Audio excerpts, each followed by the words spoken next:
যখন ভাত খেতে দেওয়া হলো, তোফাজ্জল হয়তো ভেবেছিল তাকে মেরে ফেলা হবে না। আজকে আবরারের কথা মনে পড়ছে। কবি ইমতিয়াজ মাহমুদ বলেছেন, মানুষের মৃত্যুতে যদি আপনার কোনো অনুভূতি না হয় তবে ধরে নেবেন আপনিও বেঁচে নেই। আজকে রাজনীতিতে আমাদের সঙ্গে আছেন ঢাকা বিশ্ববিদ্যালয়ের উন্নয়ন অধ্যয়ন বিভাগের অধ্যাপক ডক্টর কাজী মারুফুল ইসলাম।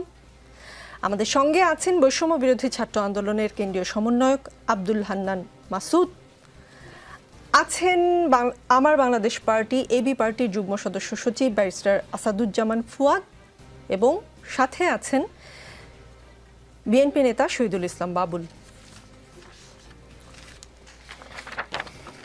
স্যার, ডক্টর কাজী মারুফুল ইসলাম স্যার, 4 ঘন্টা ধরে বিশ্ববিদ্যালয়ের